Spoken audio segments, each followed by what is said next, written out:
every day for 2 years, I prayed God and I asked, please don't let any of those tests to be on Sabbath. I was singing in my church, and this old man was sitting in the front row. I sang a beautiful Armenian song, and my pastor asked me to go and see that elder man. And turned out he asked about me, saying, what is this girl thinking to do with her career? And my pastor told him that I want to go to medicine because that's my favorite. But he told him that we don't have that much money because I already had lost my dad and my mom was working very hard to survive. This elder man called me and said, I want to know, what are you thinking of doing? I said, I want to go to medicine and study, but I won't be able because it's too expensive. And he said, okay, this is what I'm going to do. I'm going to pay for your education if you get into the school. I paused at that time and I didn't know what to answer. In 3 million population in Armenia, I was the only one who got that chance to receive full scholarship. I said, okay. I studied for 2 years physics and chemistry to take those tests, and every day for 2 years I prayed God and I asked, please don't let any of those tests to be on Sabbath. I am not going to go on Sabbath to the test. If this is not your will, just stop me here. Here comes the time for the test, and my physics is on Sabbath. I was so frustrated, so upset, and I said, I need to talk to my God.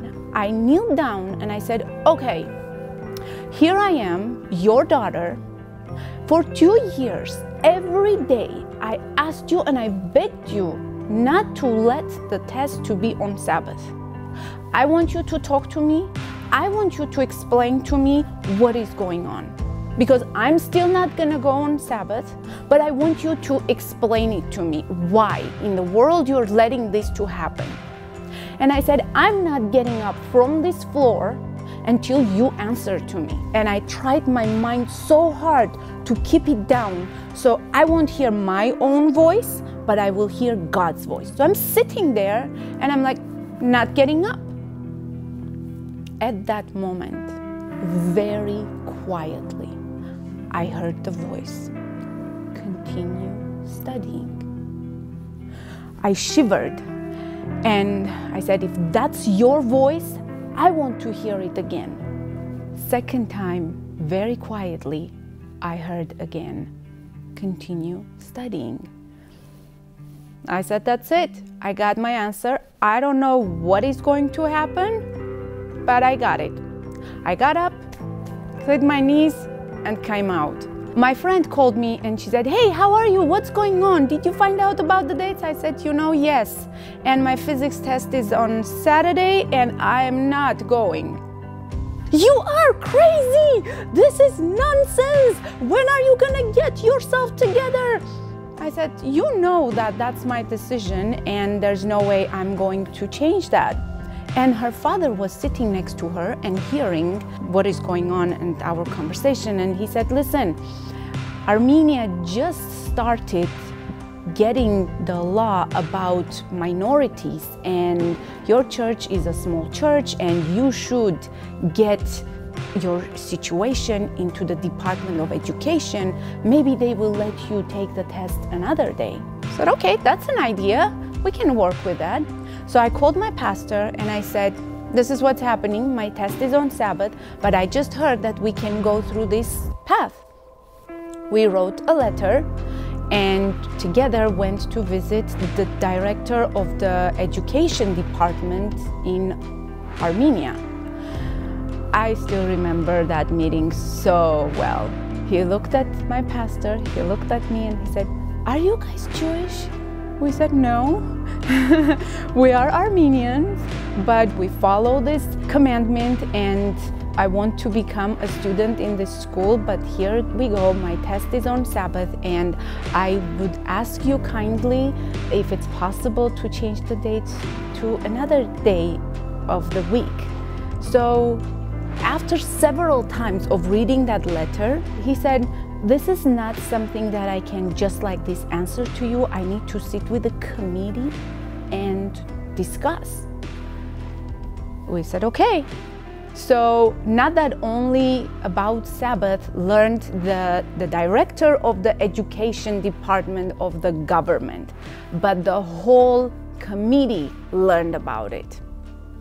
Long story short, they let me take the test on Friday. I passed both tests and I went to school.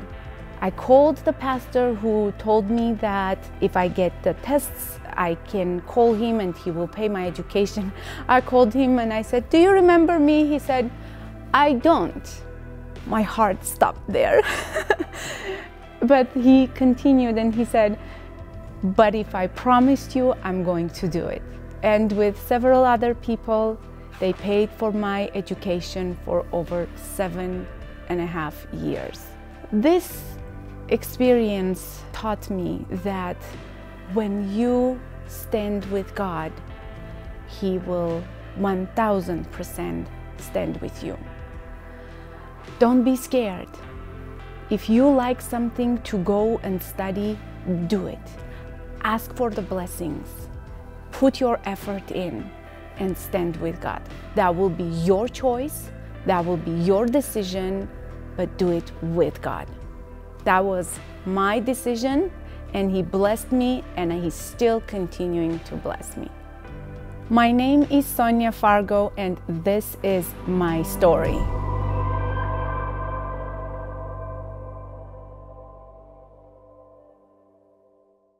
I'm Pastor Tara Van Cross, and we're so glad that you've tuned into our Azure Hills Church YouTube channel. Please like and subscribe, and click on the bell so that you'll be notified every time we share new videos. We are so glad that you're here. Until next time, please know that we're praying for you as you continue to be a voice of hope.